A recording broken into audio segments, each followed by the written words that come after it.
Selamat malam Bapak Ibu sekalian, mari kita bersama-sama berdoa sebelum kita masuk ke dalam PA di dalam hari ini dan juga untuk besok. Mari kita bersama-sama berdoa.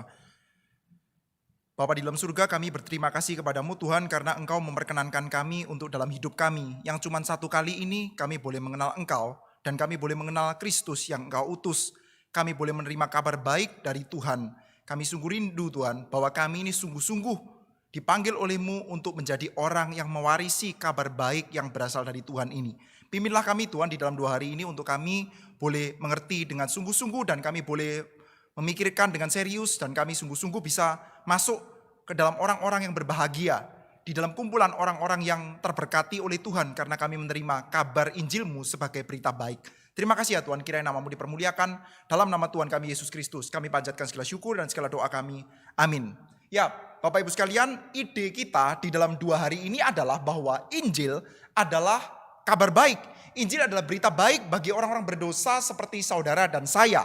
Kita adalah orang-orang yang jauh dari Tuhan, orang-orang yang tidak berpengharapan tanpa Tuhan. Namun oleh karena Injil Yesus Kristus kita menjadi dimungkinkan untuk boleh dipersekutukan dengan Tuhan. Itu adalah kabar baik bagi kita. Nah tapi saudara, kita perlu sadar bahwa berita Injil itu sama sekali tidak pernah bisa menjadi bahan kita untuk boleh merasa aman ketika kita itu berkanjang di dalam dosa.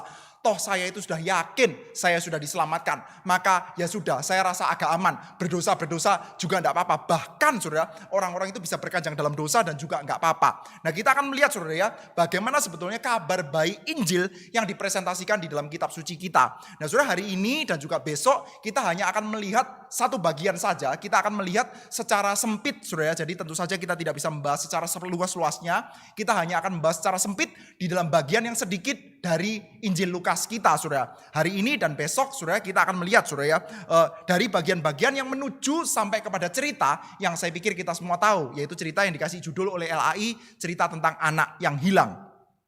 Baik saudara, kita sebelum masuk ke dalam pembahasan ini saudara, saya pikir kita perlu pertama-tama menyadari bahwa setiap kata itu selalu memiliki arti dan asosiasi tertentu.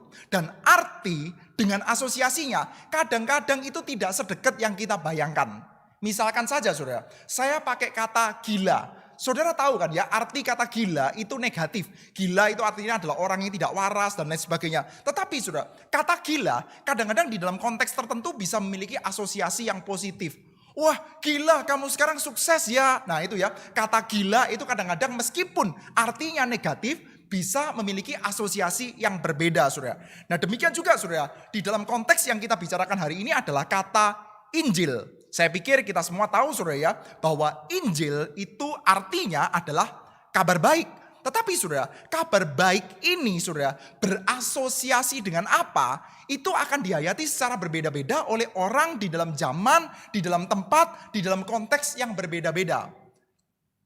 Buat kita saat ini saudara, ketika kita bicara tentang Injil sebagai kabar baik, asosiasinya apa? Macam-macam saudara.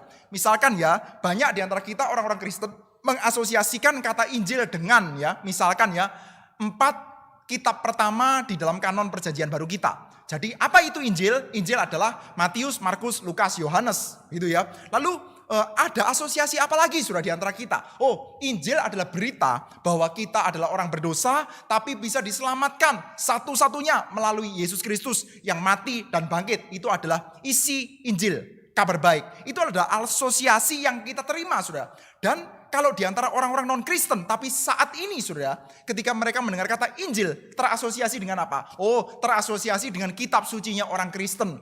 Orang Kristen itu Alkitabnya apa? Oh, Injil gitu kan ya. Karena kalau hanya menyebut tentang Alkitab, menyebut kitab, ya orang-orang beragama lain juga punya kitab. Tapi kitabnya orang Kristen itu apa? Injil gitu ya. Jadi Injil saat ini sangat berkaitan dengan beberapa hal. Sangat terasosiasi dengan beberapa hal. Misalkan 4 kitab pertama di dalam perjanjian baru kita. Atau Yesus yang mati dan bangkit dan menghapuskan dosa-dosa kita. Atau misalkan saudara ya, cerita-cerita yang berkaitan dengan kekristenan. Jadi saudara, arti dari kabar baik itu punya asosiasinya tertentu. Saudara kalau bilang sama pegawai saudara, saya punya kabar baik buat kamu. Oh ya, ada apa pak? Besok kamu naik gaji. Wah terima kasih pak. Tapi saudara, kalau kata kabar baiknya ya, itu kan kata yang memang spesifik ya, kabar baik. Saudara bilang sama pegawai saudara, saya punya Injil bagi kamu. Artinya Artinya adalah kabar baik bahwa kamu besok akan naik gaji. Tapi saudara ngomongnya seperti itu. Saya punya Injil bagi kamu. Dia mungkin akan menjawab gini. Oh terima kasih bos, saya sudah punya agama lain gitu ya. Saya agamanya Buddha, saya agamanya Hindu, Islam dan lain sebagainya. Maka saya tidak perlu lagi menerima Injilmu. Loh enggak, dengarkan dulu. Enggak bos, enggak mau gitu ya. Karena apa? Karena kata Injil itu punya asosiasi tertentu. Nah saudara, ketika kita mendekati kitab suci kita, mendekati Alkitab kita perlu bertanya juga saudara. Sebenarnya yang disebut sebagai Injil, kabar baik, di dalam kitab suci kita itu terasosiasi dengan apa? Nah saudara, kita perlu eliminir dulu hal-hal yang tampaknya kurang mungkin ya. Tampaknya belum memungkinkan saudara ya, untuk terasosiasi dengan arti itu. Misalkan saudara, yang pertama, ketika Tuhan Yesus hidup, ketika Tuhan Yesus mengajar, ketika Tuhan Yesus berkhotbah ya, di dalam Injil Markus pasal yang pertama akan dikatakan bahwa Tuhan Yesus berkhotbah mengajarkan orang-orang untuk percaya kepada Injil. Sesudah Yohanes ditangkap, datanglah Yesus ke Galilea memberitakan Injil Allah. Katanya, waktunya telah genap, kerajaan Allah sudah dekat, bertobatlah dan percayalah kepada Injil. Nah saudara, ketika Tuhan Yesus itu ya di Galilea berkata-kata percayalah kepada Injil. Orang-orang yang pertama kali mendengarkan kata itu saudara, percayalah kepada kabar baik, kepada Injil itu. Pasti mereka tidak berpikir bahwa saya disuruh percaya kepada Matius, Markus, Lukas, Yohanes. Kenapa? Karena during ya, di dalam masa Tuhan Yesus hidup, kitab Matius, Markus, Lukas, Yohanes itu belum ada. Demikian juga saudara, ketika Tuhan Yesus mengatakan bertobatlah dan percayalah kepada Injil, mereka pada waktu itu juga belum menghayati kata Injil sebagai misalkan ya, Yesus yang mati dan bangkit. Kenapa? Karena Yesusnya belum mati dan bangkit saudara. Jadi kita perlu bertanya saudara, ketika kitab suci kita mengatakan percayalah kepada Injil ya, Yesus di dalam Alkitab kita mengatakan percayalah kepada Injil. Lalu berita tentang Injil yang ada di dalam kitab-kitab Injil kita itu terasosiasi dengan apa saudara? Kabar baik ini terasosiasi dengan apa? Nah saudara, untuk mengetahui itu kita perlu bertanya secara sederhana. Sebetulnya ya, berita Injil ini, kabar ini pertama-tama hadir di dalam komunitas yang seperti apa? Saudara, kita lihat. Yang pertama, orang-orang di dalam perjanjian baru mereka hidup di dalam dunia yang didominasi oleh ini saudara, budaya Greko-Roman ya. Apa itu saudara? Kata Injil di dalam dunia mereka. Nah saudara, kata Injil di dalam dunia Greko-Roman itu adalah kabar baik yang amat sangat berkaitan dengan hadirnya seorang penguasa tertentu. Jadi misalkan saudara ya, sekarang Vespasianus sudah naik tahta menjadi kaisar mengalahkan musuhnya. Itu adalah Injil. Ya, sekarang misalkan ya Nero sudah naik tahta, itu adalah Injil. Jadi kabar baik adalah kabar yang berkaitan dengan seorang raja yang datang, yang dinobatkan, atau yang berkaitan dengan urusan-urusan kerajaan. Itu yang pertama saudara. Jadi orang-orang yang para penerima Injil di dalam kitab suci kita adalah mereka yang hidup di dalam tradisi budaya Greko-Roman. Tetapi kita mesti ingat bahwa mereka bukan cuma hidup di dalam tradisi Greko-Roman, mereka juga hidup dibentuk di dalam lingkungan, di dalam penghayatan, pembacaan kitab-kitab perjanjian lama mereka. Oleh karena itu saudara, kita perlu bertanya juga, kata Injil yang mereka mengerti dari teks-teks perjanjian lama mereka, itu kira-kira berkaitan dengan apa? Saya akan bacakan saudara satu buah ayat yang terkenal dari Yesaya pasal 52. Nah ini ada lagunya juga saudara ya, pernah dinyanyikan di ASJ juga. Dari Handel's Messiah saudara, saya bacakan ya. Betapa indahnya kelihatan dari puncak-puncak bukit kedatangan pembawa berita yang mengabarkan berita damai dan memberitakan kabar baik, ya, memberitakan Injil, yang mengabarkan berita selamat dan berkata kepada Sion, Allahmu itu raja. Jadi saudara, menurut kitab Yesaya yang disebut sebagai Injil atau kabar baik, itu adalah berita bahwa di Sion sekarang Allahmu adalah raja. Jadi ini adalah satu buah kabar bahwa hai Israel, hai kaum Yehuda, hai Sion, hai Yerusalem, sekarang kamu boleh bersuka cita. Ada kabar baik buat kamu. Yaitu apa? Allahmu itu raja. Permisi tanya dulu. Memang sekarang Allah bukan raja? Jawabannya adalah ya jelas bukan. Karena sekarang yang bertahta, yang berkuasa, yang bisa memaksakan kuasanya untuk boleh terjadi di dalam kehidupan orang-orang di tanah Yudea sana. Siapa? Kaisar Romawi dan bukan Allah. Jadi saudara, di dalam tradisi Greko-Roman yang namanya Injil, itu adalah munculnya seorang raja yang kuat yang akan memerintah mereka dan membawa kedamaian bagi mereka, membawa shalom, membawa irene bagi mereka. Tapi saudara, di dalam tradisinya orang-orang Yahudi, mereka juga mengerti saudara, bahwa enggak, yang disebut sebagai Injil itu bukan munculnya Nero. Yang disebut sebagai Injil itu adalah munculnya nanti suatu hari ada anak Daud yang hadir dan menjadi perwakilan dari Allah yang kembali menjadi raja di Sion. Tentu saja itu artinya adalah Nero itu mesti ditendang. Yang namanya Vespasianus itu harus ditendang, apalagi Titus itu mesti ditendang plus diinjak-injak. Ini bukan pendeta Titus dunia, saudara, ini adalah Titus yang menggerebek Yerusalem, saudara, di dalam Jewish War, saudara ya. Jadi saudara, dari sini kita mendapati saudara, di dalam dunia perjanjian baru yang mana terjadi saling irisan saudara ya, antara pemikiran Greco-Roman dan pembentukan teks-teks perjanjian lama. Kata Injil itu adalah kata yang sifatnya sangat bersifat politis, sangat bersifat benturan struktur kekuasaan. Saya tidak mengatakan bahwa Injil tidak bermakna rohani, bukan ya saudara ya. Tetapi yang saya ingin katakan adalah bahwa kerohanian itu akan muncul di dalam kehidupan yang sangat konkret, di dalam kehidupan struktur kekuasaan pada waktu itu saudara. Jadi saudara, kalau pada waktu itu ya, misalkan pada waktu itu ada Gramedia, saudara masuk ke dalam toko buku, lalu saudara coba lihat itu ada pelang-pelang biasanya kan ada section religion, lalu ada section politik, lalu ada section science, lalu ada komik dan lain sebagainya. Nah lalu saudara pergi ke dalam daerah saudara ya, daerah ini saudara, rohani ya, daerah religion. Saudara pergi ke sana, saudara akan mendapati cara beribadah orang Mesopotamia gimana, cara beribadah orang Mesir gimana, Isis cultnya orang Mesir gimana. Lalu saudara cari Injil, nggak terlalu ketemu, nggak banyak. Tapi saudara, ketika saudara pergi ke dalam daerah politik saudara ya, atau sosiopolitik saudara, di sana saudara ketemu itu teks-teks tentang Injil gitu ya. Jadi ini ilustrasi untuk menunjukkan pada kita bahwa Injil itu di dalam kupingnya orang-orang pada era perjanjian baru itu sifatnya sangat-sangat politis, bersifat benturan kekuasaan saudara. Nah maka saudara, kalau kita menyadari hal ini ya, kita akan melihat bahwa Injil itu senantiasa akan menjadi kabar baik dan sekaligus kabar buruk bagi pihak yang kuasanya didongkel saudara. Jadi sekali lagi ya, kalau kabar baiknya itu isinya adalah datangnya seorang raja yang berkuasa, itu artinya raja sebelumnya akan didongkel saudara. Jadi kabar baik Injil itu akan menjadi kabar buruk bagi mereka yang menjadi musuh-musuhnya. Jadi ini selalu ada double berita saudara. Jadi Injil kabar baik, Injil juga merupakan kabar buruk.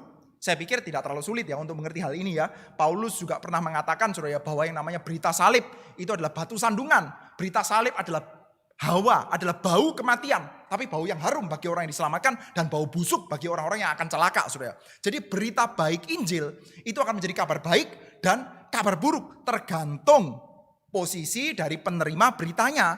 Kalau penerima beritanya itu ada di dalam ada di dalam partai yang menang, ya dia akan menjadi kabar baik. Tapi kalau dia ada di dalam partai yang kalah atau partai musuhnya, ya dia jadi kabar buruk. Sekarang pertanyaannya saudara, bagi saudara dan saya, orang-orang Kristen, Injil yang disajikan di dalam Alkitab kita itu adalah kabar baik atau kabar buruk? Nah saudara, pertanyaan ini akan terdengar bodoh ya saudara. Ya jelas saja kabar baik lah, namanya kita orang Kristen kok. Masa bisa sih Injil menjadi kabar buruk? Nah tunggu dulu saudara. Sepintas memang pertanyaan ini terdengar bodoh saudara. Jawabannya terdengar obvious ya. Bagi orang Kristen ya pastilah Injilnya Alkitab kita ya kabar baik. Tapi saudara, kalau kita coba untuk mengerti dengan lebih serius ya, coba kita lihat dengan lebih dalam ya. Maka kita melihat ya, berita Injil yang disajikan di dalam kitab suci kita, sekali lagi adalah berita yang sifatnya ofensif terhadap struktur dunia yang berdosa, termasuk siapapun yang terlibat secara positif di dalamnya. Sekali lagi saudara ya, karena ini adalah berita tentang pertentangan dua kerajaan, maka saudara, kita jangan buru-buru saudara, jangan buru-buru mengatakan, loh saya kan di dalam pihaknya Yesus, saya kan orang Kristen. Jangan buru-buru saudara. Kita mesti mengingat bahwa berita Injil ini adalah perlawanan, permusuhan terhadap kerajaan dunia yang jahat, terhadap struktur kuasa dari dunia yang berdosa. Kalau saudara ya, kita adalah orang-orang yang mendapatkan benefit, kita adalah orang-orang yang ternyata itu hidup dan berbahagia di dalam struktur dunia berdosa, yang menindas mungkin, yang haus kekuasaan mungkin. Maka jangan-jangan kita akan mendapati bahwa berita Injil Yesus Kristus akan menjadi kabar buruk bagi kita, saudara. Sekali lagi, saudara, idenya adalah Injil itu tidak pernah boleh, tidak pernah bisa dijadikan satu buah dasar bahwa saya sudah selamat. Sudahlah, ini kabar baik bagi saya. Untung, terakhirnya itu menjadi satu buah tempat persembunyian kita di dalam kita itu berkanjang di dalam dosa. Tidak pernah bisa, saudara. Yang namanya Injil itu akan senantiasa mempenetrasi dunia yang berdosa. Sehingga kalau kita menyisakan aspek-aspek berdosa di dalam kehidupan kita, Injil akan menjadi kabar buruk bagi kita. Nah, kita melihat, saudara ya. Selanjutnya, saudara. Kita lihat khususnya di dalam bagian Injil Lukas. Saudara, bagian yang saya ingin ajak kita untuk sama-sama lihat adalah dari Lukas pasal yang ke-14, saudara ya. Saya bacakan bagi kita semua ya. Lukas pasal yang 14. Saya bacakan pertamanya judul-judul saja, saudara ya, dari Lukas pasal 14. Setelah itu baru dibacakan beberapa ayat, saudara. Pertama saya bacakan judul-judul mulai dari pasal 14. Pasal 14 mulai ayat pertama, judul yang dikasih sama LAI, lagi penyembuhan pada hari Sabat. Itu judulnya. Kita nggak usah baca, saudara. Penyembuhan pada hari Sabat. Setelah itu tempat yang paling utama dan paling rendah. Setelah itu siapa yang harus diundang. Setelah itu perumpamaan tentang orang-orang yang berdalih. Setelah itu segala sesuatu harus dilepaskan untuk mengikut Yesus. Ini yang akan saya bacakan, saudara. Mulai dari ayat yang ke-25. Pada suatu kali banyak orang berduyun-duyun mengikuti Yesus dalam perjalanannya. Sambil berpaling ia berkata kepada mereka, jikalau seorang datang kepadaku dan ia tidak membenci bapaknya, ibunya, istrinya, anak-anaknya, saudara-saudaranya laki-laki atau perempuan, bahkan nyawanya sendiri, ia tidak dapat menjadi muridku. Barang siapa tidak memikul salibnya dan memikul aku, ia tidak dapat menjadi muridku. Sebab siapakah di antara kamu yang kalau mau mendirikan sebuah menara tidak dahulu duduk membuat anggaran biayanya, kalau cukup uangnya untuk menyelesaikan pekerjaannya itu. Supaya jikalau ia sudah meletakkan dasarnya dan tidak dapat menyelesaikannya, jangan-jangan semua orang yang melihatnya mengejek dia. Sambil berkata, orang ini mulai mendirikan tetapi ia tidak sanggup menyelesaikannya. Atau raja mana yang kalau mau pergi berperang melawan raja lain tidak duduk dahulu untuk mempertimbangkan apa dengan 10.000 orang ia sanggup menghadapi lawan yang mendatanginya dengan 20.000 orang. Jikalau tidak, ia akan mengirim utusan selama musuh itu masih jauh untuk menanyakan syarat-syarat perdamaian. Demikian pula lah tiap-tiap orang di antara kamu yang tidak melepaskan dirinya dari segala miliknya tidak dapat menjadi muridku. Garam memang baik, tetapi jika garam juga menjadi tawar, dengan apakah ia diasinkan? Tidak lagi gunanya baik untuk ladang maupun untuk pupuk, dan orang membuangnya saja. Siapa mempunyai telinga untuk mendengar, hendaklah ia mendengar. Saudara, sebelum kita masuk ke dalam sana, bagian pasal 14 tadi, kita melihat, saudara, Injil Lukas. Saudara, Injil Lukas adalah Injil yang langsung kentara sifat konfrontatifnya. Setiap kitab Injil kita itu punya sifat konfrontatif, saudara. Dan Injil Lukas adalah Injil yang sangat konfrontatif, saudara. Saudara, kita bisa ingat, saudara, berita kelahiran Yesus Kristus itu akan diikuti dengan nyanyian pujian Maria dan nyanyian pujian Zakaria. Nah, ini adalah dua nyanyian pujian yang nadanya mungkin bisa lebih indah mana sama Magnificatnya Johann Sebastian Bach, saya nggak tahu, saudara. Tetapi, saudara, lagu ini adalah lagu yang sifatnya sangat-sangat subversif, saudara. Dan lagu itu bisa menjadi kekuatan subversi yang besar. Saudara, kita baru saja ini, saudara, melewati 17 Agustus, saudara. Saudara, kenapa ya? Saudara coba bayangkan ya, kenapa deket-deket 17 Agustus itu banyak lagu-lagu kebangsaan yang diputer. Apa sih fungsinya lagu itu? Saudara juga boleh pikirkan, saudara. Kenapa kalau di dalam kekristenan kita itu dipadati dengan banyak lagu-lagu pujian? Jawabannya, saudara, karena lagu adalah salah satu media propaganda yang kuatnya luar biasa. Saudara bisa melihat ya, beberapa lagu itu begitu kuatnya sampai-sampai bisa mengganggu pemerintahan, bisa mengganggu struktur pemerintahan, saudara. Di Indonesia kalau saudara kenal lagu Genjer-Genjer. Wah, itu pernah menjadi satu buah lagu yang dilarang, saudara ya. Genjer-Genjer. Saudara berani lagu Genjer-Genjer langsung terasosiasi, saudara. Oh, pemberontak, PKI, begitu kan, saudara ya. Jadi lagu itu bisa mempunyai kekuatan yang besar sekali, saudara. Iwan Fals punya lagu-lagu yang sifatnya itu subversif, saudara. Maka orang itu pernah disorot, ini bahaya ini ya. Saudara kalau dengerin lagunya Surat Buat Wakil Rakyat, lalu Bongkar. Wah, itu lagu menakutkan, saudara, dahsyat itu. Kita juga ingat ya, Daud itu pernah bikin Saul itu sangat gak tenang gara-gara apa saudara? Gara-gara lagu rakyat. Gara-gara rakyat perempuan-perempuan menyanyikan lagu saudara. Bahwa Daud itu membunuh berlaksa-laksa. Sementara Saul cuma membunuh beribu-ribu saudara. Nah itu lagu bisa punya kekuatan yang besar sekali saudara. Maria punya lagu pujian saudara. Dan nyanyian pujiannya Maria saudara. Saya pikir saudara semua tahu ya, saya coba bacakan. Ia menurunkan orang-orang yang berkuasa dari tahtanya dan meninggikan orang-orang yang rendah. Ia melimpahkan segala yang baik kepada orang yang lapar dan menyuruh orang-orang kaya pergi dengan tangan hampa. Saudara, ini apa bukan lagu pemberontakan saudara? Saudara coba bacakan lagu ini di istananya Kaisar Agustus saudara. Wow, kebakaran jenggot dia.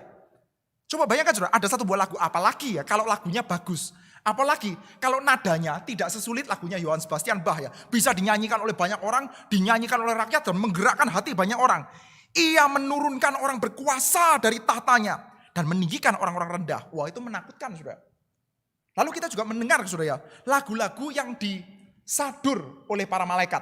Saudara, saya percaya saudara ya, terhadap para penafsir yang mengatakan bahwa lagu-lagu pujian para malaikat itu bukan ciptaan malaikat. Malaikat itu dalam hal ini saudara tidak original. Yang original siapa? Yang original adalah para saudara, filsuf bayarannya kekaisaran Romawi saudara. Jadi kaisar yang pinter ya, untuk meneguhkan dia punya kekuasaan, dia punya filsuf-filsuf yang bisa dipelihara saudara. Filsuf-filsuf peliharaan untuk apa? Untuk ya dia berdebat, kadang-kadang bikin atau pujangga-pujangga bisa bikin lagu, kadang berdebat, kadang bikin puisi, kadang bikin kelas-kelas untuk apa? Untuk mendukung pemerintahan saudara. Buzzer. Jadi ya, buzzernya pemerintah tapi versi yang elit saudara. Nah, di antara para buzzernya pemerintah itu sudah ada di antara mereka yang seniman-seniman handal. Dan seniman-seniman handal itu pernah menciptakan satu buah lagu untuk puja-puji bagi struktur kekuasaan yang sangat luar biasa kuat itu sudah. Yaitu apa? Puja-puji untuk Julius Caesar dan puja-puji untuk siapa? Kaisar Agustus. Saudara kepengen tahu lagunya? Lagunya kira-kira begini. Kemuliaan bagi Allah di tempat yang maha tinggi dan damai sejahtera di bumi di antara manusia yang berkenan kepadanya. Loh kok bisa saudara? Kemuliaan bagi Allah maksudnya adalah kemuliaan bagi Julius Caesar. Dan damai sejahtera di bumi bagi orang yang berkenan kepadanya. Artinya apa? Saudara berkenanlah kepada Son of God. Kepada anak Allah. Siapa itu? Ya Kaisar Agustus lah. Anak angkat ya. Julius Caesar saudara.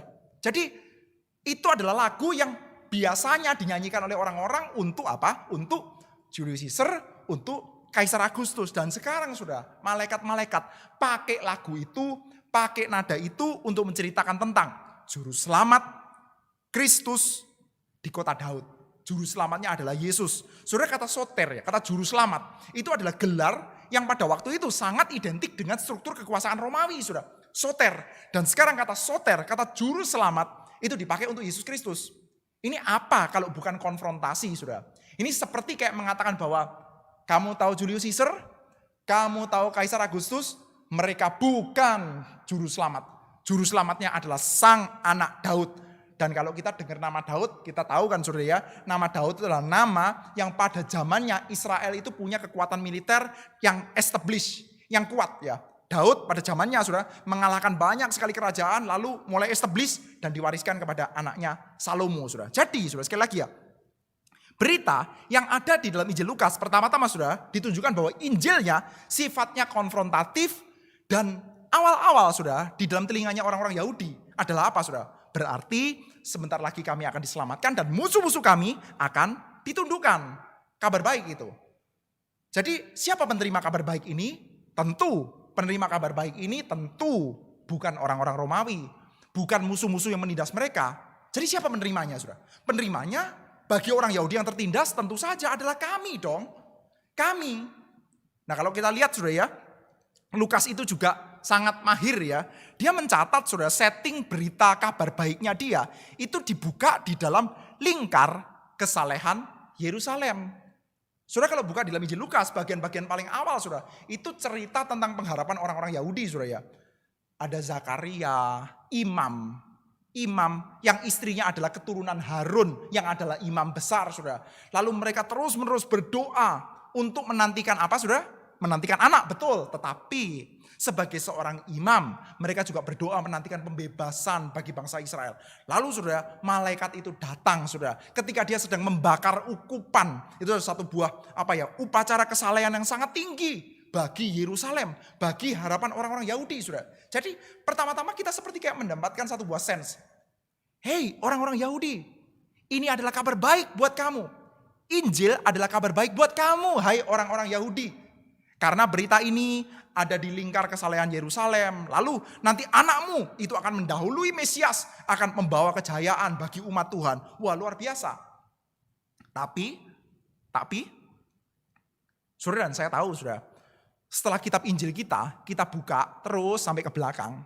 Nanti kalau kita lihat sequelnya dari tulisannya Lukas, yaitu Kisah Para Rasul, kita akan melihat saudara, bahwa ternyata umat Yahudi yang pertama-tama pikir kabar baik itu harusnya bagi mereka akan kecelek saudara ya. Kecelek itu apa ya? Kecelek itu ternyata bukan buat kami, itu kecelek saudara. Mereka akan kecelek dan mereka nanti akan melawan saudara. Kita akan mendapati bahwa Yerusalem itu akan menjadi salah satu oposan utama dari kabar baik itu. Jadi dari sini saudara, sampai sini dulu saya ingin mengajak kita untuk pause sebentar dan coba untuk merenungkan. Kalau selama ini ya, saudara dan saya senantiasa berpikir, Injil adalah kabar baik buat saya. Saudara mesti ingat ya, orang-orang Yahudi yang melawan Tuhan Yesus mati-matian juga pernah berpikir seperti itu. Injil adalah kabar baik bagi kami. Sampai kepada ujungnya mereka kecewa saudara. Saudara yang mengikuti Tuhan Yesus banyak sekali kan. Sebelum Yesus disalib yang mengikuti Tuhan Yesus cukup banyak lah at least saudara. Kalau kita melihat ya ada satu buah gambaran yang ekstrim yang disajikan di dalam Injil Yohanes saudara. Yang mengikuti Tuhan Yesus itu banyak sekali saudara. Sampai nanti semuanya hilang tinggal murid-muridnya saja saudara. Lalu Tuhan Yesus masih tantang lagi murid-muridnya. Kamu gak pergi sekalian? Lalu nanti murid-muridnya akan menjawab gini saudara. Diwakili oleh Petrus ya. Akan menjawab seperti ini. Oh Tuhan, kalimatmu, firmanmu adalah firman yang kudus, yang hidup dan kebenaran. Kemanakah kami akan pergi kalau kami tidak mengikuti engkau? Wah bagus ya. Lumayan lah. Yesus masih menyisakan sedikit orang-orang untuk mengikuti Yesus. Betul saudara? Ya sampai sana masih betul saudara. Tapi saudara lihat ya. Murid-murid pernah bertanya. Kemanakah kami akan pergi kalau tidak mengikuti engkau? Coba cek Injil Yohanes sampai belakang saudara. Kemana mereka pergi? Kemana mereka pergi? Ke Danau Tiberias. Ngapain? Mancing, saudara. Kemana kami pergi kalau nggak mengikuti engkau? Mancing, bro. Kira-kira begitu, saudara. Nggak mau, saudara. Itu orang itu sama Yesus, saudara. Jadi kita mendapati, saudara. Orang-orang yang pertama-tama berpikir bahwa Injil adalah bagi kami. Kabar baik bagi kami. Orang banyak mengikuti Yesus. Ternyata mereka meninggalkan Yesus. Bahkan murid-murid, saudara. Kalau ya tidak ada pemanggilan ulang oleh Yesus Kristus dalam kasih karunia yang besar. Hilang semua itu, saudara. Kayaknya masih lumayan ya. Di antara semua orang banyak yang hilang. Saya enggak hilang. Saya tetap mengikuti engkau. Tuhan, kemana aku akan pergi? Tuhan Yesus dalam hatinya menjawab. Kamu akan pergi kepada perahumu dan kamu akan memancing nanti. Kalau saya enggak panggil kamu balik ya. Kamu ya akan mancing lagi. Balik kamu ke dalam duniamu yang lama. Saudara, maka mari kita coba untuk diam sebentar dan kita coba lihat. Jangan-jangan saudara. Jangan-jangan ya. Berita Injil bagi kita. Kalau kita tahu betul-betul isinya. Kita akan berespon secara sama. Pertama-tama saya pikir berita Injil adalah tentang saya dong. Lawang saya itu agamanya Kristen. Kalau ditanya Alkitabmu apa? Alkitabku Injil kan begitu saudara ya. Tetapi nanti kita akan lihat saudara. Kalau kita lihat secara sungguh-sungguh saudara.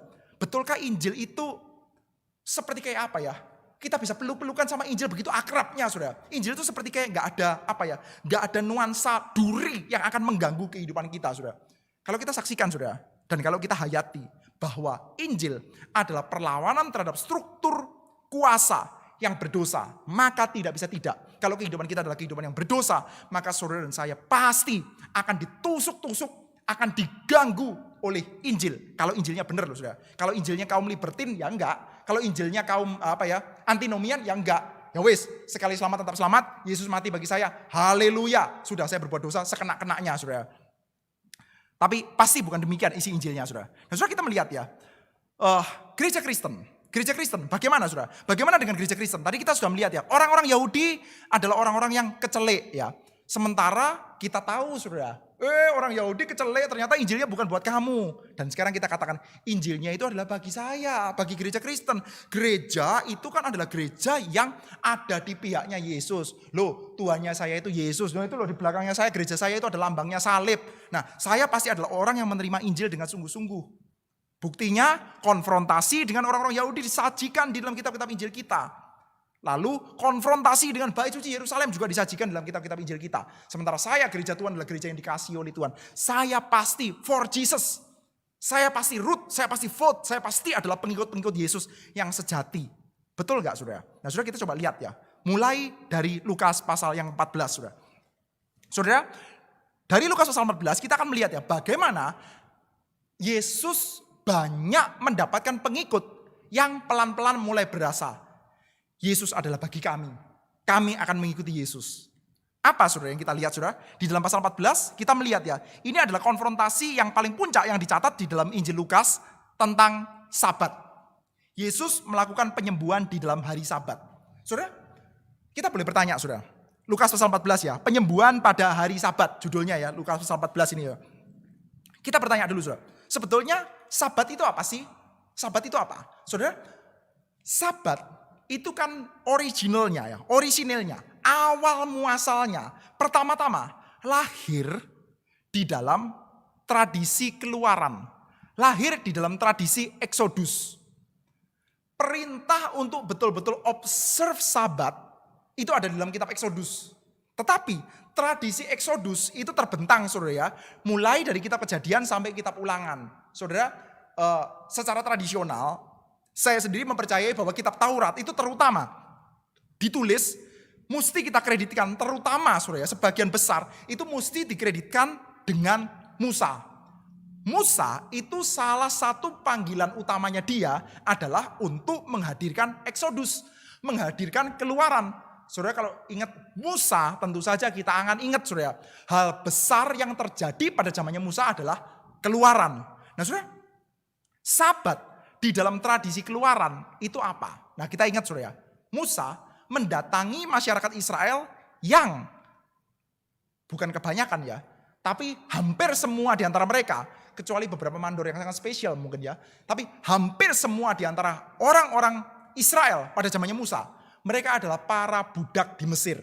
Mereka mengalami perbudakan yang brutal. Nah kita melihat sedikit catatan saudara ya, bagaimana Mesir itu memandang tenaga kerja yaitu orang-orang Israel itu secara sangat brutal. Mereka itu ada takut-takutnya, tapi mereka itu juga ya gimana saudara, mau memakai, mau memanfaatkan. Jadi Israel itu oleh Mesir dipandang sebagai di satu sisi ancaman, di sisi yang lain potensi. Jadi harus dikekang sedemikian rupa saudara. Orang-orang Israel supaya tidak bertambah banyak dengan luar biasa, maka diterapkan KB yang super kejam saudara. KB-nya, keluarga berencananya adalah dengan cara laki-laki lahir harus dibunuh. Oh ini KB gila saudara ya. Nah itu adalah sikap Mesir kepada Israel saudara. Israel adalah para budak yang dipekerjakan dengan cara yang sangat brutal. Saudara di dalam keadaan seperti itu saudara. Ketika Musa hadir dengan kitab Torah, dengan Kejadian, Keluaran, Imamat, Bilangan, Ulangan saudara. Nah, pertama-tama saudara dengan ide-ide yang ada di dalam kitab Taurat kita. Yang saat ini kita lihat saudara. Di dalam kitab Taurat kita saudara, kitab Kejadian sudah mulai itu ada bayang-bayang ya, catatan tentang Sabat. Tuhan Allah rest, memberkati, menikmati hari ketujuh itu. Tuhan Allah itu bersabat saudara. Nah saudara, coba saudara bayangkan. Kalau Anda itu adalah budak yang diperes untuk bekerja berat secara brutal saudara. Lalu ada seseorang yang membisikkan di dalam telingamu. Hei, Anda boleh istirahat. Hari ketujuh nggak usah kerja. Itu akan menjadi kabar baik bagi telinga kita. Atau menjadi kabar buruk. Saat ini saudara ya, saat ini ya. Banyak orang Kristen yang menghayati Sabat di dalam cerita kabar buruk. Banyak orang Kristen yang menghayati Sabat di dalam cerita yang sangat menekan. Yaitu apa? Ini mah hari Minggu. Saya sih sudah ke gereja, buka toko boleh enggak? Saya pengen bekerja boleh enggak? Gitu kan ya. Sabat itu di dalam telinga kita. Yang saat ini saudara, mungkin workaholic saudara ya. Suka sekali bekerja, gemar bekerja saudara. Maka kalau kita dengar kata, Sabat ya, itu Sabat tuh jadi kayak tunjuk-tunjukkan. Nah Minggu buka toko kamu. Lalu kita langsung berdebat panjang ya. Loh tapi itu kan perjanjian lama. Gitu. Debatnya jadi gak karu-karuan saudara. Kalau saya gak buka toko, pegawai saya makannya apa? Begitu, waduh macam-macam saudara ya. Jadi, kamu Sabat kok pergi ke mall? Jadi sekarang perdebatannya gitu saudara. Kalau Sabat, boleh gak ke mall? Boleh gak jalan-jalan? Nah ke mall nggak apa-apa dong, ke mall kan bukan pekerja. Tapi kalau kamu ke mall makan di sana berarti kamu menyuruh orang di sana untuk bekerja, ya kan? Karena kalau kita duduk di restoran nanti ada orang yang melayani kita, dia jadi bekerja. Kamu sendiri tidak bekerja tapi menjadikan orang lain bekerja. Jadi gimana ini? Jadi sabat itu dalam pikiran kita tuh menekan. Gak boleh begini, gak boleh begitu, gak boleh gini, gak boleh begitu. Tapi sudah, kalau kita itu membisikkan sabat di dalam telinga para budak, sudah ya. Di dalam telinga mereka apa sudah? Ini kabar baik. Mereka yang dianiaya bekerja secara brutal, sabat di dalam telinga mereka bunyinya adalah, Anda sekarang boleh istirahat di dalam Tuhan. Kita ini adalah umat Tuhan, maka hidup kita itu harusnya punya pattern, punya pola yang sama seperti polanya Tuhan. Tuhan kita adalah Tuhan yang bekerja, oleh karena itu memang kamu harus bekerja, tapi kamu kerjanya bukan kerja secara brutal seperti ini. Tuhan kita itu ada waktu untuk istirahat dan menikmati, memberkati apa yang dia sudah kerjakan, yang dia sudah ciptakan. Maka sekarang kamu sebagai umat Tuhan juga mestinya hidup secara demikian juga. Mestinya begitu. Maka sudah, bagi mereka sabat di dalam tradisi keluaran itu adalah kabar baik. Tapi sudah, di sisi yang lain, saudara coba bisikan perintah sabat itu kepada kupingnya Firaun, saudara. Kepada kupingnya orang-orang berkuasa, mereka terganggu, saudara. What? Sabat? Apa? Minta libur lagi? Apa? Minta berhenti dari pekerjaan? Yang dilakukan sama Firaun apa? Kamu ini memang bangsa yang malas. Sudah, mulai besok saya kasih kamu kuota batu bata tetap. Tapi kita nggak sediakan jerami. Ayo kerja lebih berat lagi. Enak saja. Nah kalau orang itu jadi malas-malasan, jadi ada sabat. Satu hari saja. Seluruh budak Israel itu berhenti bekerja. Berapa banyak potensi batu bata yang akan dihasilkan. Yang bisa dipakai untuk membangun kota-kota itu akan stop. Produksi kita akan berkurang banyak sekali itu. Gara-gara kamu itu bisikan kupingnya orang-orang Israel tentang sabat, saudara. Musa itu dasar kamu itu LSM yang cari keuntungan saja. Bikin saya pemegang saham, yaitu Firaun ya, pemegang saham. Jadi rugi kalau bisikan perintah untuk sabat seperti ini, saudara. Tapi saudara, kita mendapati dalam kitab suci kita, saudara, bahwa memang sabat itu dari Tuhan. Tuhan itu memang mau membebaskan bangsa Israel. Memang mau membebaskan mereka dari perbudakan, saudara. Maka sungguh-sungguh kita mendapati, saudara, Israel nanti akan dibebaskan oleh tangan Tuhan yang teracung kuat, saudara. Mereka terbebaskan dan mereka nanti akan disuruh untuk, ingat ya, kamu hidupi sabat. Hidupi sabat. Hidupi sabat. Dan nanti ketika kamu sudah masuk ke dalam tanah Kanaan, kamu sudah menjadi satu buah kerajaan yang besar, kamu hidupi sabat. Hidupi sabat. Artinya apa? Perhatikanlah itu orang-orang yang bekerja berat. Perhatikanlah orang-orang yang ada di bawah. Sabat adalah kabar pembebasan bagi orang-orang yang tertindas. Bagi orang-orang bawah. Tuhan Allah sudah memperhatikan Israel yang ada dalam tempat yang paling bawah. Maka nanti Israel, ketika kamu sudah diperhatikan oleh Tuhan, kamu sudah membangun satu buah kerajaan yang besar, kamu juga harus memperhatikan orang-orang yang sangat ada di bawah. Ingat sabat, ingat sabat. Tapi kita ingat saudara, ketika Israel itu go internasional. Israel nanti kan go internasional pada zamannya Salomo, saudara. Pada zamannya Daud masih belum ya. Masih perang-perang establish, saudara. Masih berusaha untuk establish ya. Masih kerajaan sangat baru, saudara. Daud adalah raja ketiga dari kerajaan Israel. Masih sangat baru, saudara. Setelah Saul, ada raja yang kurang kompeten, yaitu Ishiboset, anaknya Saul. Sebentar saja, nanti ya akhirnya dibunuh sama ya apa ya. Kayak preman-preman bayarannya Ishiboset sendiri dari keluarganya Saul. Dia dibunuh, setelah itu digantikan oleh Daud. Saul, Ishiboset, Daud. Pada zamannya Daud, saudara, politik dalam negeri lalu luar negeri masih belum stabil, saudara. Tapi pada zamannya Salomo yang memang disertai oleh Tuhan, memang punya bijaksana besar. Salomo mulai go internasional. Dia punya banyak istri, plus dia banyak belajar kebijakan politik dari kerajaan-kerajaan sekitar. Kita tahu dari mana, saudara? Pada zamannya Salomo ya, kita melihat ya, ada yang namanya kerja paksa. Mulai ada penindasan. Kita bisa melihat itu protes itu dari mulutnya Yerobeam bin Nebat nantinya pada zamannya anaknya Salomo, saudara, yaitu Rehabiam, saudara. Jadi pada zamannya Salomo, saudara, kerajaan Israel itu mulai bergeser pelan-pelan itu mengabaikan sabat. Bukan dalam artian hari Sabtu mereka tetap observe, tetapi mulai secara spirit ya, secara semangat mulai menindas orang-orang bawah. Spirit utama dari sabat adalah pembebasan masyarakat yang menderita. Tapi saudara, pada zamannya Salomo, setelah dia itu go internasional, setelah dia itu lihat kanan kiri dan mulai belajar kebijakan politik dari luar negeri.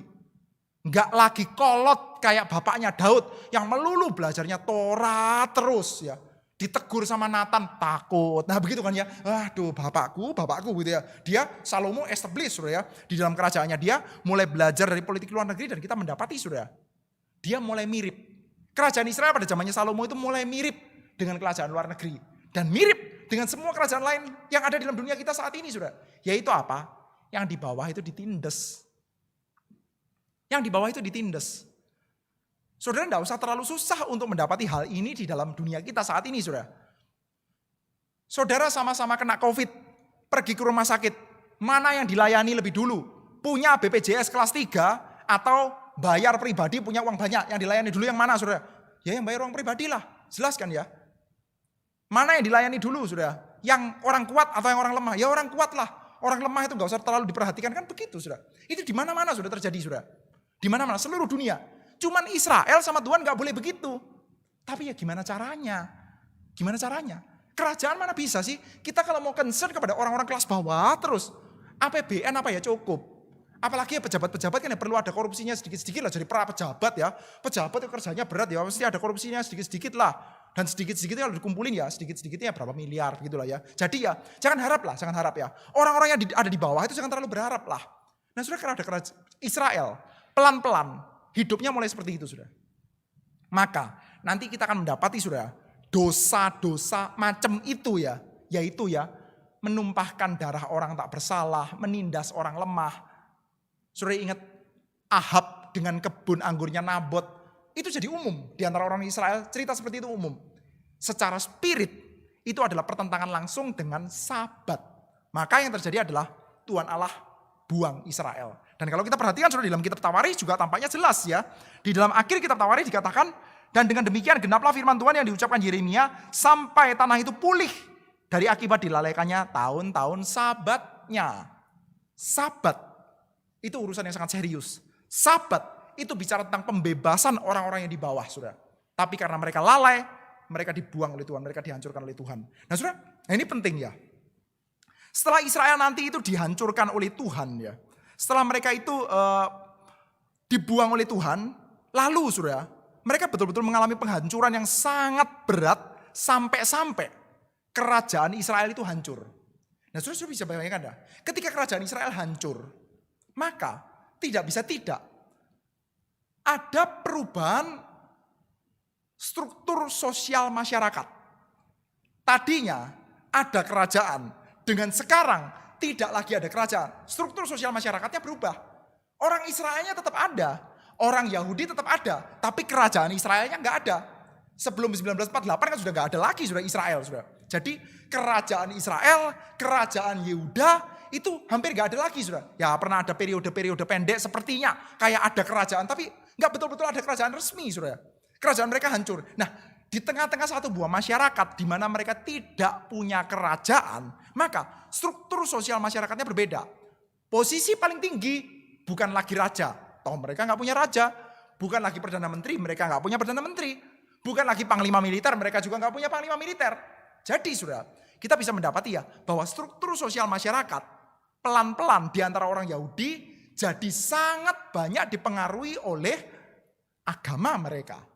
Orang-orang yang agamanya dianggap paling top, dia bisa menempati posisi yang paling top di dalam struktur sosial masyarakat. Misalkan imam-imam, misalkan para pengajar Taurat, ahli-ahli Taurat, lalu orang-orang yang dianggap taat kepada agama seperti sektenya orang-orang Farisi, mereka bisa mempunyai tempat-tempat yang cukup terhormat di antara masyarakat. Struktur sosial masyarakat yang baru. Nah saudara, di antara struktur sosial masyarakat yang sangat agamis seperti ini saudara ya, maka saudara bisa membayangkan ya, orang-orang yang posisinya dianggap paling atas adalah orang-orang yang paling bagaimana? Simpel kan ya, yang paling rohani, yang paling agama, yang paling agamis. Saudara kalau di dalam gereja ya, punya hamba Tuhan. Ada seperti saya, di dalam gereja lokal di Malang, saya gembala sidang. Lalu ada hamba Tuhan yang lain, mahasiswa praktek lah, lalu ya hamba Tuhan yang praktek 2 bulan, praktek setahun. Nah itu ada tingkatannya saudara. Ada yang saya gembala sidang, ada hamba Tuhan penuh waktu, ada mahasiswa praktek setahun, ada mahasiswa praktek 2 bulan, Ada juga mahasiswa praktek weekend. Nah gitu kan saudara. Ada rankingnya saudara. Pertanyaannya, yang dianggap posisi paling tinggi yang mana? Gembala sidang. Gembala sidang. Ukurannya apa? Ukurannya adalah track record rohani di dalam struktur gereja. Yaitu apa? Pelayanannya yang paling banyak, yang paling lama. Paling lama yang jadi gembala sidang kan ya. Nah jadinya track recordnya paling atas. Terus pertanyaannya saudara. Orang-orang ya yang akan mendapatkan keuntungan yang paling besar di dalam struktur gereja seperti ini. Yang mana saudara? Seringkali yang paling atas. Yang paling simpel saja saudara. Yang paling simpel ya. Kalau ada jemaat ya datang bawain makanan. Yang paling sering dibawain gembala sidangnya atau mahasiswa praktek weekendnya. Gembala sidang.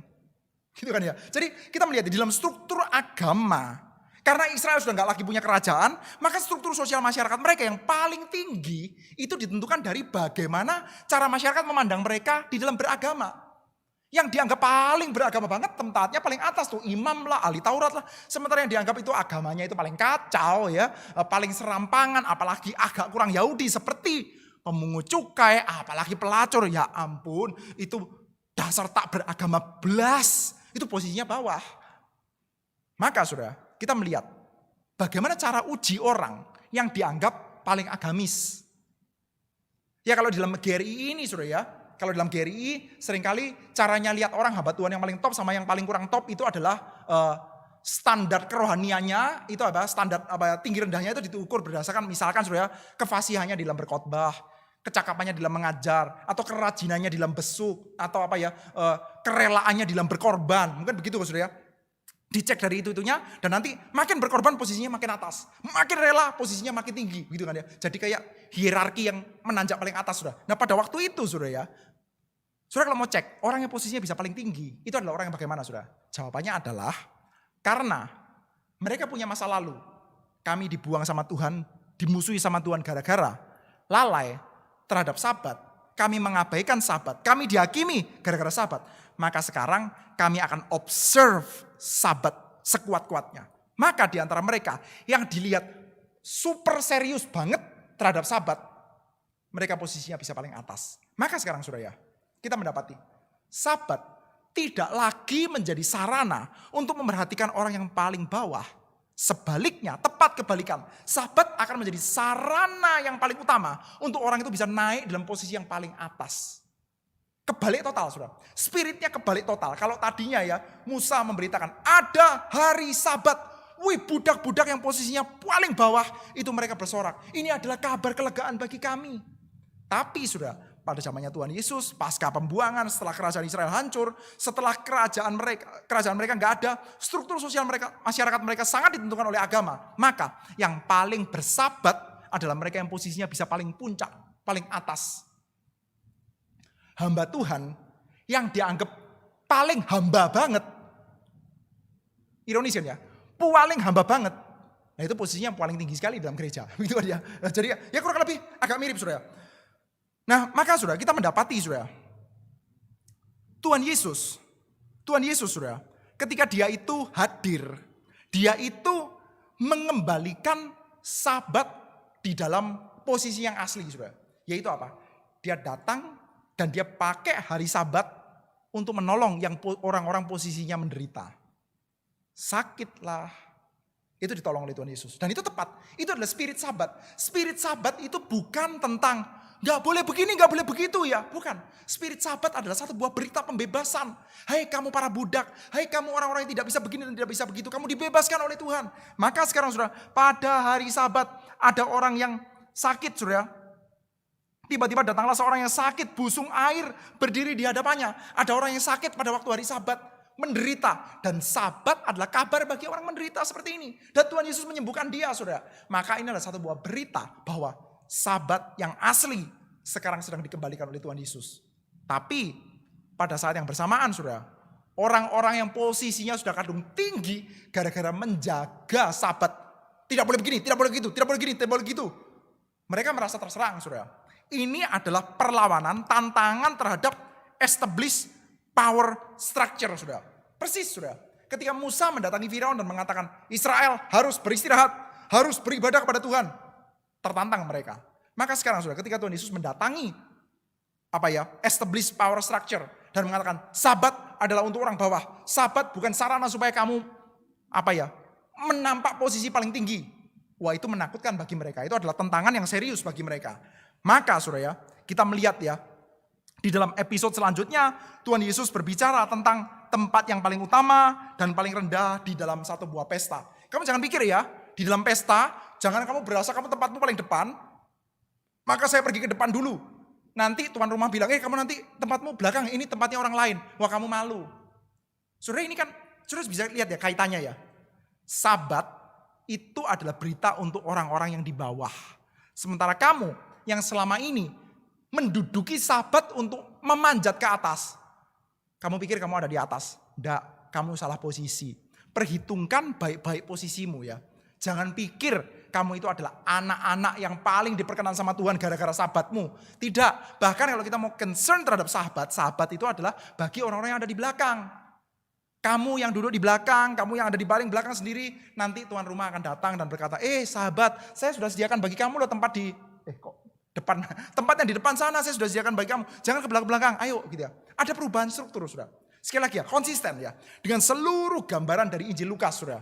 Yang di atas, rasa di atas, merasa posisinya paling bagus, dia akan diturunkan dan disuruh pulang dengan tangan hampa. Yang di bawah diangkat oleh Tuhan. Dan selanjutnya, Tuhan Yesus mengatakan ya, siapa sih yang harus diundang di dalam pesta? Kita seperti kayak mendapatkan satu buah sense bahwa ketika kerajaan sorga datang, kerajaan sorga ini akan berbeda dengan kerajaan dunia. Komposisi orang-orang yang akan diundang itu akan berbeda. Yaitu apa? Dikatakan seperti ini. Apabila engkau mengadakan perjamuan siang atau perjamuan malam, jangan engkau mengundang sahabat-sahabat atau saudara atau kaum keluargamu dan tetangga-tetangga yang kaya.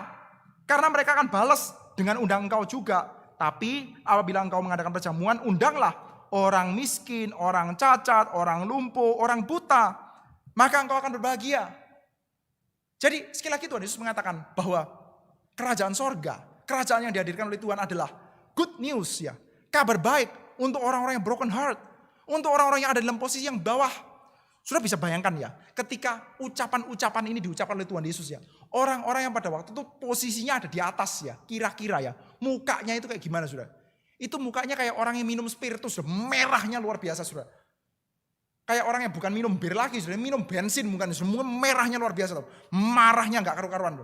Dia sudah berasa bahwa saya sudah membangun sedemikian melupa struktur agama yang membuat saya bisa posisinya itu paling atas. Dan sekarang gara-gara kamu itu pelan-pelan kamu itu turunkan saya. Tuhan Yesus itu surya, seperti kayak meludah di dalam pinggan emasnya mereka. Pinggan emas yang bisa bikin mereka naik ke atas itu apa? Sabat. Dan Tuhan Yesus bilang sabat yang model sabatmu itu cuih. Sabatmu itu gak laku. Sabat yang asli adalah sabatnya Yesus. Yaitu apa? Concern kepada orang sakit. Concern kepada orang-orang miskin. Kepada orang-orang lemah. Maka kita bisa bayangkan saudara. Di satu sisi Yesus berbenturan dengan struktur yang di atas. Lalu perlahan-lahan dia gaining popularity ya. Mempunyai banyak support dari orang-orang yang di bawah. Orang-orang berdosa. Orang-orang yang sadar dirinya berdosa. Siapa itu saudara? Siapa itu orang-orang berdosa yang terbebas? Saudara, saya percaya sebagai orang-orang Kristen ya, kita akan cenderung otomatis untuk mengatakan siapa itu orang-orang yang sadar diri sebagai orang berdosa, yang dibebaskan oleh Tuhan dari struktur kekuasaan dosa yang menindas itu. Kita langsung cepat-cepat alegorikan seperti itu kan saudara. Maka jawabannya tentu saja adalah saya Tuhan. Sambil kita bernyanyi, sebenarnya aku tak layak. Gitu kan ya. Saya adalah orang berdosa. Saya adalah orang-orang yang ada di bawah. Tuhan Yesus, terima kasih. Engkau mau menilik saya. Orang yang miskin, buta, telanjang. Engkau membebaskan saya dari perbudakan.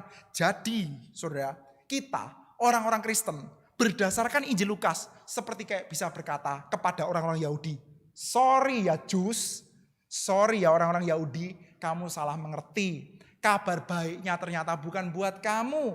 Kabar baiknya adalah bagi kami Gentiles. Kami orang-orang berdosa. Bukan kamu yang berbangga dengan Tauratmu, berbangga dengan bait sucimu, berbangga dengan sabatmu, rasa diri sudah di atas. Tidak, Tuhan datang untuk orang-orang berdosa yang sadar diri berdosa seperti kami. Kami ini adalah orang-orang yang dibebaskan. Dan sekarang kita mengikuti Tuhan Yesus. Haleluya, kan begitu saudara.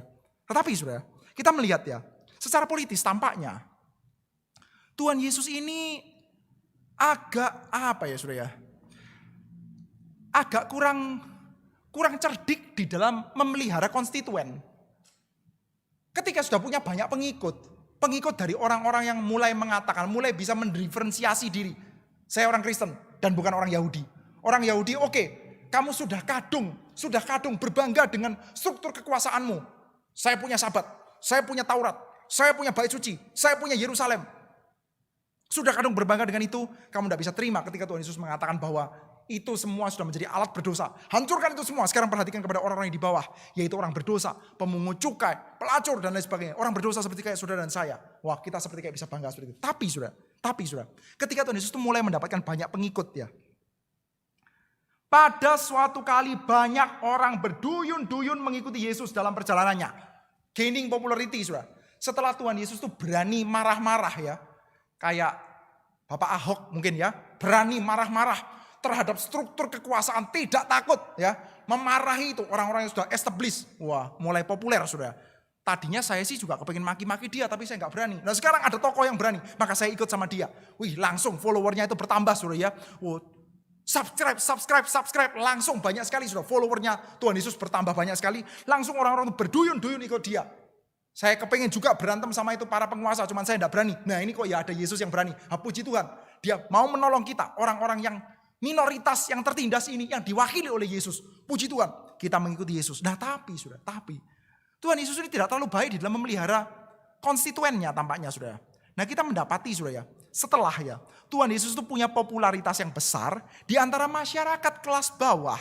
Mulai punya banyak pengikut saudara ya, melalui cerita Sabat, melalui cerita pesta, melalui berita kabar pembebasan saudara ya. Pesta yang diundang adalah orang-orang kecil. Maka saudara, kita melihat Tuhan Yesus seperti kayak tidak terlalu pintar di dalam memelihara konstituennya. Dia saudara memberitakan pembebasan yang lebih tuntas lagi. Yaitu sekarang saudara. Ketika ada banyak orang yang mengikuti dia, Yesus berpaling dan berkata kepada mereka. Sekarang Yesus tidak lagi berbicara kepada established power structure yang tadi. Sekarang Tuhan Yesus berbicara kepada para pengikutnya. Orang-orang yang mengikutinya. Orang-orang yang merasa sudah adalah pengikut Yesus. Orang-orang yang seperti kayak kita. Orang-orang Kristen. Sudah pasti saya adalah penerima Injil. Saya yang mengikuti Tuhan Yesus. Dan Tuhan Yesus berkata seperti ini saudara. Jika seorang datang kepadaku dan ia tidak membenci bapaknya, ibunya, istrinya, anak-anaknya, saudaranya laki-laki atau perempuan, bahkan nyawanya sendiri, ia tidak dapat menjadi muridku. Barang siapa tidak memikul salibnya dan mengikut aku, ia tidak dapat menjadi muridku. Saudara, ada banyak teori saudara tentang ucapan seperti ini saudara ya. Tapi yang kita bisa tahu saudara adalah bahwa Lukas memelihara tulisan barang siapa tidak membenci bapaknya dan ibunya. Lukas memelihara kata ekstrim ini saudara, membenci. Saudara kita percaya ya bahwa Tuhan Yesus tidak mengajarkan kita untuk membenci. Tapi saudara, Lukas memelihara kata ekstrim ini saudara, sengaja supaya kita bisa mendapatkan kontrasnya. Matius mengambil jalan yang berbeda saudara ya. Mungkin ya untuk menghindarkan kompleksitas yang kurang perlu di antara para pendengarnya Injil Matius yang sebagian besar adalah orang-orang Yahudi saudara ya. Ya Matius pilih kata yang lebih soft. Barang siapa mengasihi bapaknya ibunya lebih daripada aku, maka dia tidak layak mengikuti aku. Tapi saudara, Lukas memelihara nuansa konfrontatifnya. Siapa tidak benci bapaknya, tidak benci ibunya, lalu istrinya, anaknya, laki-laki atau anaknya perempuan, saudaranya laki-laki, perempuan, bahkan nyawanya sendiri, ia tidak dapat menjadi muridku.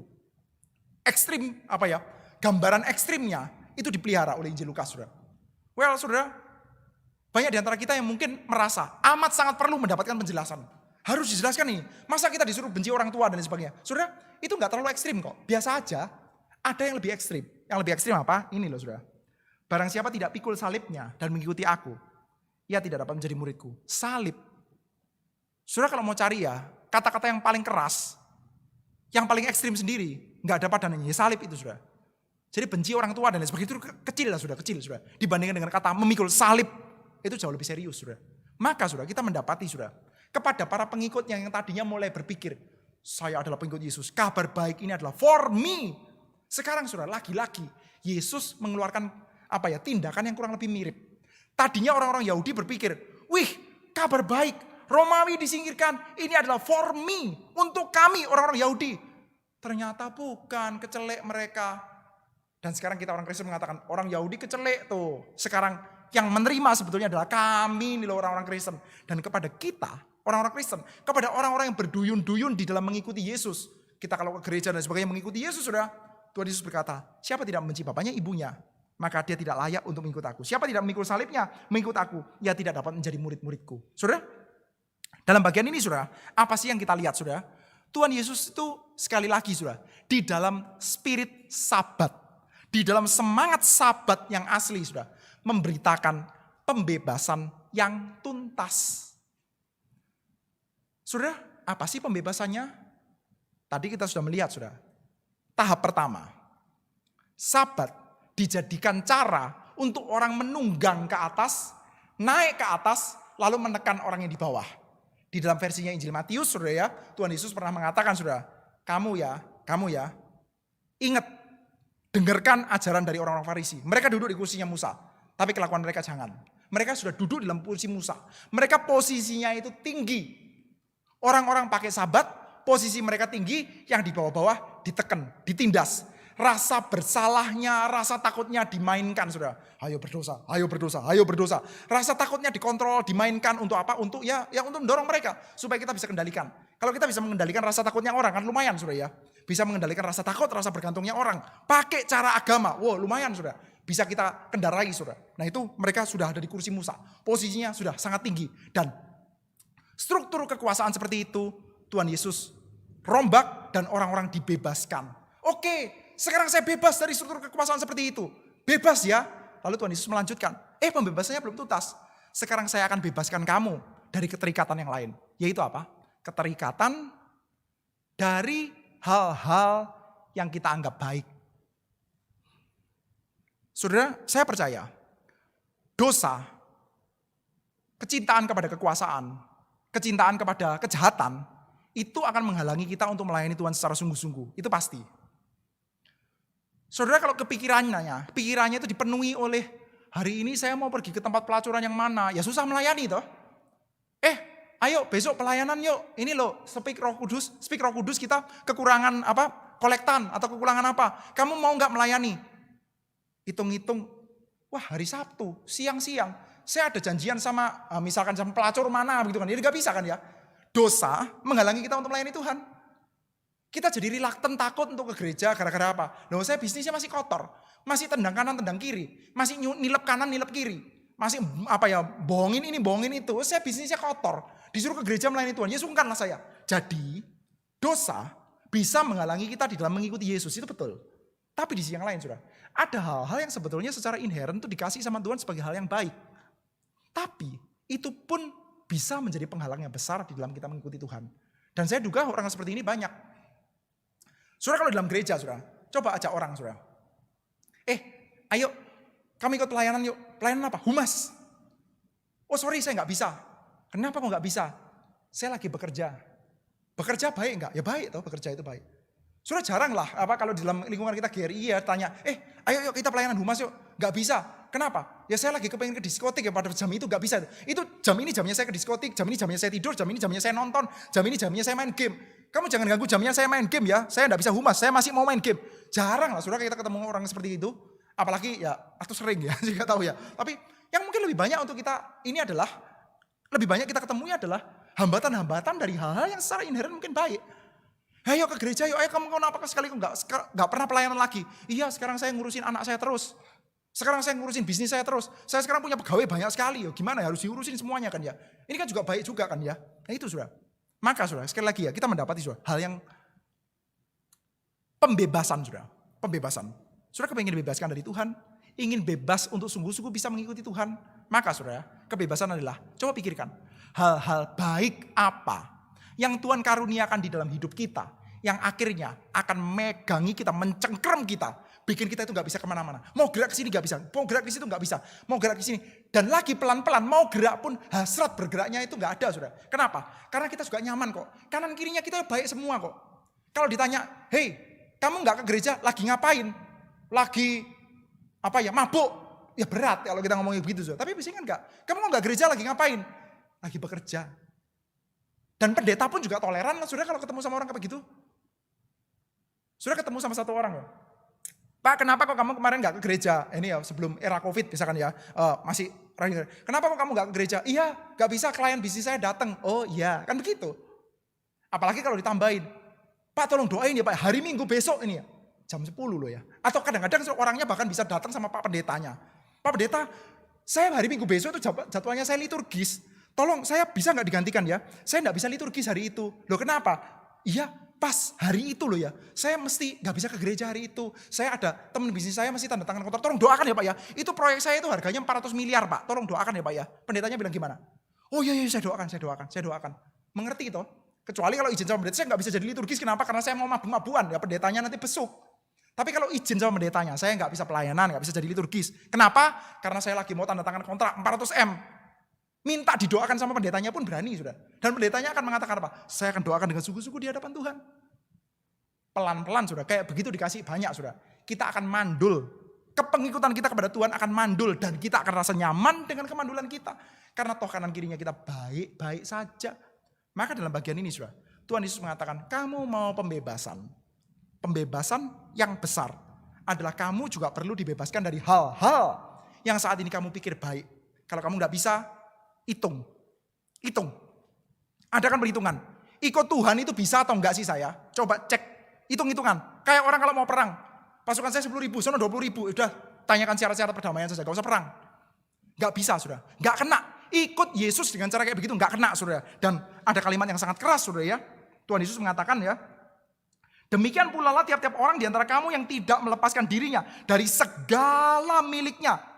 Tidak dapat menjadi milikku. Tidak dapat menjadi muridku. Garam memang baik, tetapi jika garam itu jadi tawar, dengan apakah ia diasinkan? Tidak lagi gunanya, baik untuk ladang maupun untuk pupuk, dan orang membuangnya saja. Siapa mempunyai telinga untuk mendengar, hendaklah ia mendengar. Orang Kristen katanya mengikut Yesus, tapi sebetulnya saudara, secara hitungan semuanya digandolin oleh apa hal yang dalam tanda kutip baik. Dilihat dari luar baik-baik saja, saudara. Tapi saudara, seperti kayak garam gak ada asinnya, saudara. Gak ada gunanya. Dicatat kalimatnya ini kan gak tanggung-tanggung, saudara. Buang saja, gak ada gunanya itu selain dibuang dan diinjak orang. Saudara coba cek, saudara. Berapa banyak, saudara, orang Kristen ya, yang andai kata jikalau umpama saja dia itu mati, dunia juga gak miss, dunia juga gak rindu, gak kangen apa-apa. Saudara coba bayangkan ya. Andai kata kita, pelayanan kita, hidup kita, atau gereja kita, itu gak ada. Absen kebaktian, gak ada kebaktian. Atau gerejanya tutup diganti mall. Kira-kira kota itu rugi gak? Dunia itu rugi gak? Dunia teologi itu rugi gak? Atau dunia pada umumnya itu rugi atau enggak? Merasa kehilangan atau enggak? Atau yang gak tahu gak berasa apa-apa? Gak ada asinnya lagi selain dibuang orang, saudara. Saudara, ini boleh menjadi satu buah bahan yang kita itu boleh takut, saudara. Saudara, kalau satu buah kota ya, tukang sampah mogok selama 1 bulan, kota itu bau. Tukang sampah ya. Tukang sampah mogok 1 minggu saja, kota itu jadi buruk, saudara. Pasukan kuning, pasukan orange, pasukan hijau, pasukan ya kelap-kelip dan lain sebagainya itu saudara mogok. Kota itu buruk, saudara. Tapi saudara, kalau gereja mogok, kalau orang Kristen mogok, kalau Anda tidak ke gereja, kalau kita tidak pelayanan, mogok, saudara. Kira-kira ada yang kurang gak dari dunia kita? Jangan-jangan gak ada, saudara. Itu namanya, saudara, kepengikutan kita tawar. Kita gak betul-betul mengikuti agendanya Tuhan. Kita belum betul-betul bebas. Saudara, dalam hal ini, saudara, Injil yang membebaskan, memanggil kita. Kita mau dibebaskan dari hal yang jahat, yes. Tapi kita juga perlu dibebaskan dari hal yang baik. Saya nggak tahu saudara, ketika kita mendengarkan kabar sepertinya yang dihadirkan oleh Yesus Kristus saudara, bahwa kita bisa dibebaskan untuk sepenuhnya menjadi pengikutnya Tuhan. Itu kabar baik bagi kita atau kabar buruk? Kalau ini adalah kabar buruk bagi kita, maka mari kita bergumul. Kita pikirkan sekali lagi apakah sungguh-sungguh kedatangan Yesus Kristus yang akan mengajak kita untuk menjadi pengikutnya Dia, berjalan sepenuhnya dalam agendanya Dia. Itu adalah kabar baik. Kalau tidak, saudara, sekali lagi ya, mari kita bergumul. Mari kita pikirkan, kita ini Kristen atau bukan? Jangan-jangan kita cuman orang yang, ya sekali lagi saudara ya, menjadikan berita Injil yang kita korupsi. Berita Injilnya kita korupsi, pokoknya saya sekarang sudah yakin saya selamat, ya sudah. Saudara, itu namanya bukan Injil, itu Injil palsu saudara. Injil yang asli, itu akan menggerogoti kita, menusuk kita, mengganggu kita. Sampai kehidupan kita diserupakan dengan Kristus. Orang yang diselamatkan, itu diserupakan dengan Kristus. Diajak masuk untuk hidup di dalam agendanya Kristus. Besok saudara, kita akan melihat secara agak spesifik saudara. Apa itu yang disebutkan kegilaan Injil? Kita itu akan diganggu dengan Injil dengan cara seperti apa? Ketika kita lihat bagaimana Yesus itu memperlakukan orang-orang yang kita pikir tidak layak untuk diperlakukan baik seperti itu. Terus sekali lagi, pada malam hari ini saya ingin ajak kita untuk merenungkan satu hal secara simpel dan sederhana saja saudara. Kabar baiknya Yesus Kristus itu kabar baik atau bukan? Kalau Tuhan Yesus itu mengatakan, saya bebaskan kamu dari semua hasrat yang mungkin baik. Dari semua hal yang kamu anggap baik. Entah itu anakmu, entah itu pekerjaanmu, entah itu pelayanan kita, entah itu gereja kita, apapun saja yang kita anggap baik. Lalu hal-hal itu justru menghalangi kita untuk sepenuhnya mengikuti Tuhan Yesus. Maka kita dibebaskan dari itu, kita rela atau enggak. Itu menjadi kabar baik atau kabar buruk buat kita. Kiranya Tuhan boleh berserta dengan setiap kita. Mari kita bersama-sama berdoa. Bapa di dalam surga, kami panjatkan segala syukur dan terima kasih kami di hadapan-Mu Tuhan. Kami berterima kasih kalau kitab suci kami, Injil kami tidak lelah-lelah untuk mengganggu kami. Ketika kami ini mulai duduk di dalam ketenangan kami dan ketenangan kami yang jauh dari Tuhan. Engkau itu Tuhan datang dengan berita-Mu dan terus mengganggu kami sehingga kami boleh terjaga kembali dan merenungkan kembali bagaimana kami semestinya mengikuti-Mu. Pimpinlah kami Tuhan di dalam hidup kami yang sekali dan sederhana ini. Kami ingin menghidupi hidup yang layak untuk dihidupi, yaitu hidup yang sepenuhnya mengikuti Kristus Tuhan kami. Terima kasih Bapa. Kiranya nama-Mu saja yang dipermuliakan dalam nama Tuhan kami Yesus Kristus. Kami panjatkan segala syukur dan segala doa kami. Amin.